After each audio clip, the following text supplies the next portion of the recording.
Hello and welcome to Defence Line, our weekly program on defence, security and more. There appears to be no let-up in the ongoing controversies involving the defence establishment, the latest being a newspaper report bringing out the distrust between the government and the army headquarters over the movement of two army formations in the middle of January this year. Was there more to the army movement than just a routine exercise? Did the government overreact in pressing the panic button? Was the newspaper report alarmist, or did it only further underline the lingering distrust within the defence establishment? This is what we discuss in Defence Line today with Major General C.S. Panag, a former division commander, Lieutenant General Vijay Oberoi, former Vice Chief of Army Staff under which the DGMI and DGMO function, Lieutenant General Dipinder Singh, former Army Commander who remained MA to a former Army Chief, and Ashok Kundra, a retired IAS officer who served as a secretary in the Government of India. Gentlemen, welcome to the discussion. But before that, let us recall some of the recent events.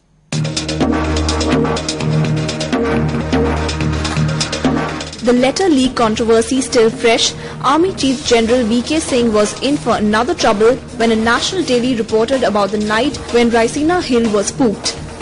Though not clearly mentioned, the newspaper described the turn of events which indicated towards a C-letter word, albeit in a hushed-up caution tone, and termed it curious. Late on the night of January 16, the day when the Army Chief approached the Supreme Court on his date of birth issue, intelligence agencies reported an unusual movement of two key military units. A unit of mechanized infantry with the Russian-made armoured fighting vehicles carried on 48 tank transporters was on its way to the capital, an odd movement. Reports came in of yet another military movement towards Delhi. This unit was identified as a large element of the airborne 50 Para Brigade based at Agra. There was no prior notification. The developments raised an alert of sorts within the Ministry of Defence, the report said. The Defence Secretary cut short his visit to Malaysia. He returned. A contingency plan was put in place. The General rubbished the report absolutely stupid. The Prime Minister said report can't be taken at face value. But let's face it, there has been no denial, only interpretations of the report. We are in conversation with three retired army officers and one retired civil servant.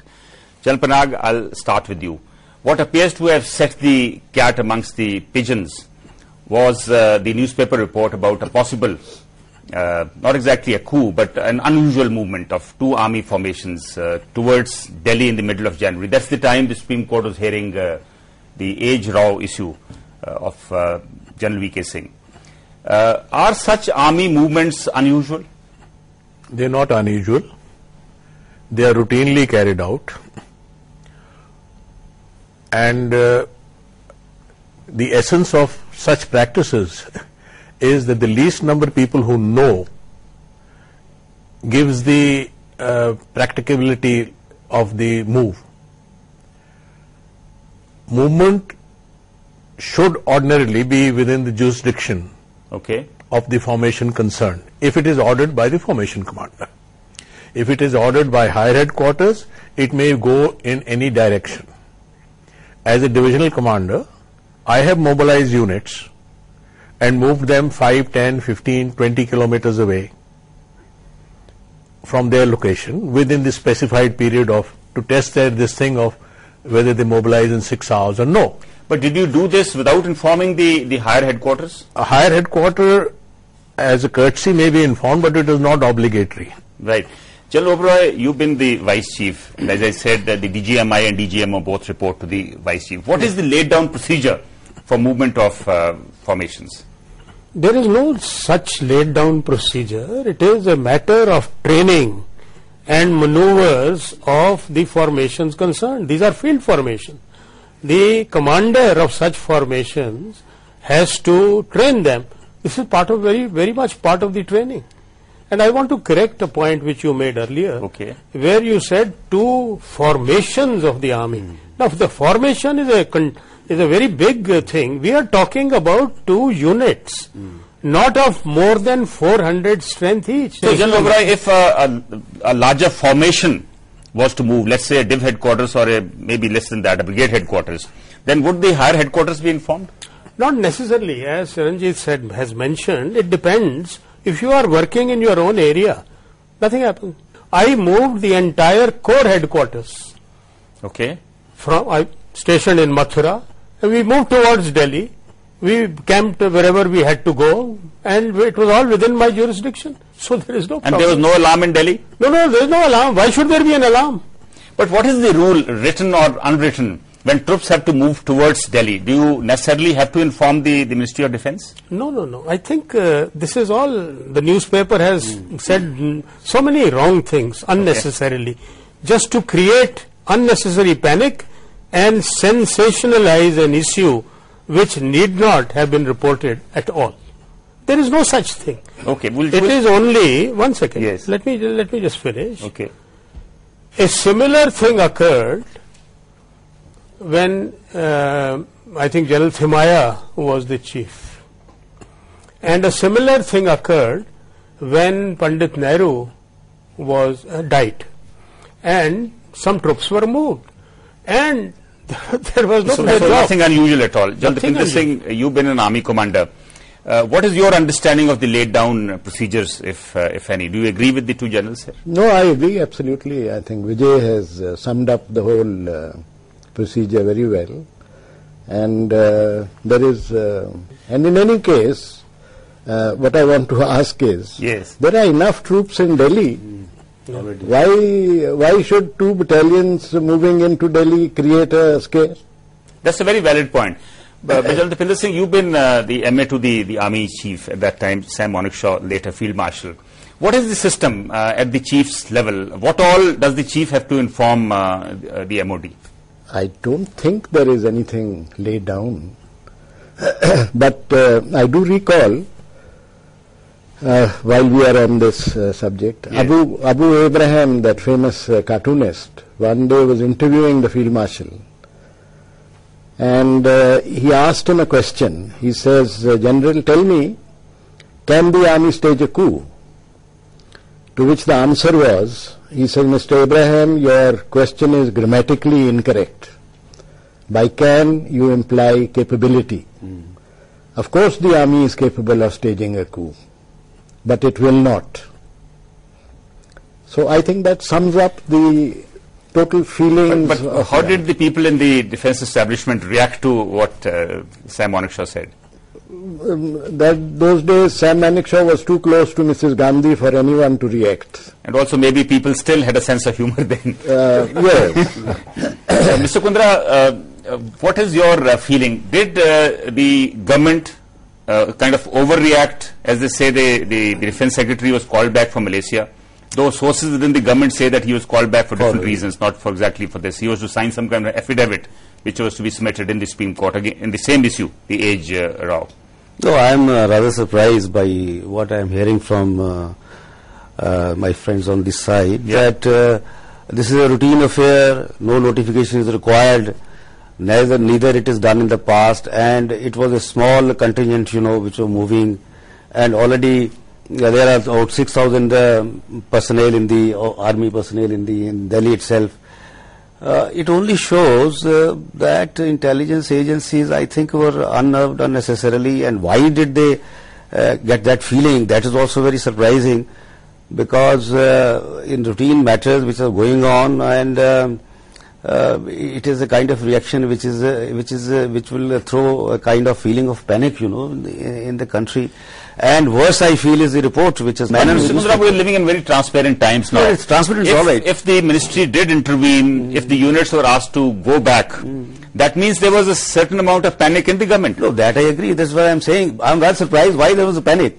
Panic was there if it was, if the report is correct, but it is something which is unwarranted. What has not been denied here is that the DGMO was summoned.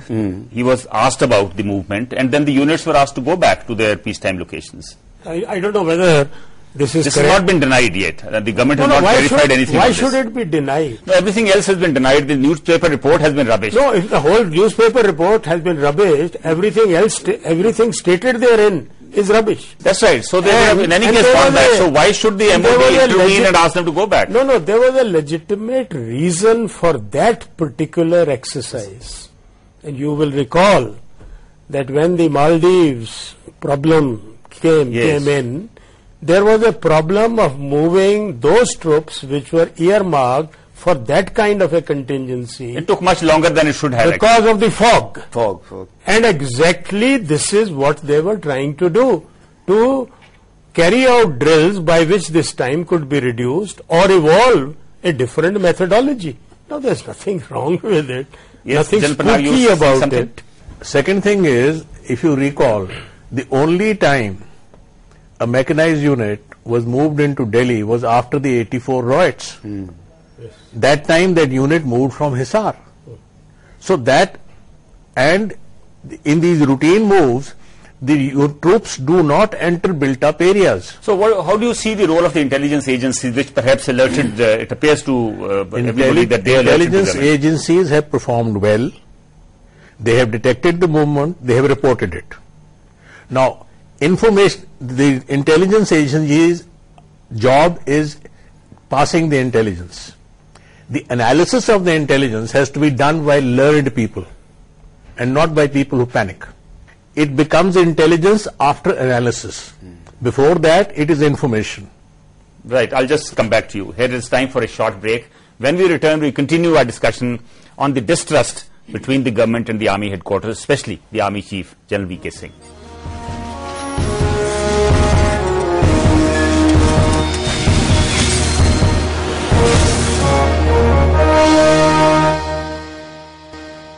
Welcome back. We are discussing how the distrust within the defense establishment could be undone.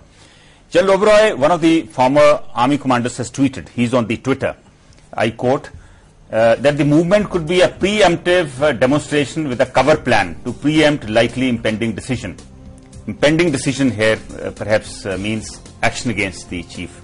Does this tweet make sense to you? Not at all. I think it's good fiction. But otherwise, it makes no sense to me at all. At all. But he also makes a mention that a compromised hierarchy could undertake such operations. Here he is hinting at some kind of a group or a coterie around the chief. If such a coterie does exist, isn't that very unfortunate? It could be the undoing of the army.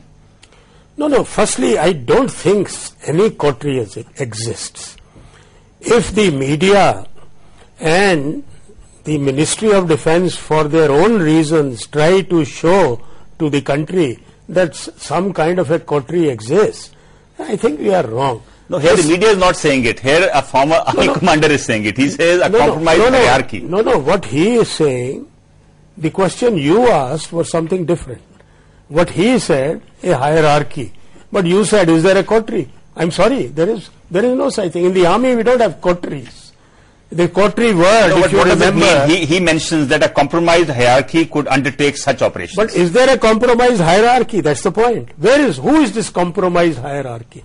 That's what I want to know. So that is why I said it is good fiction.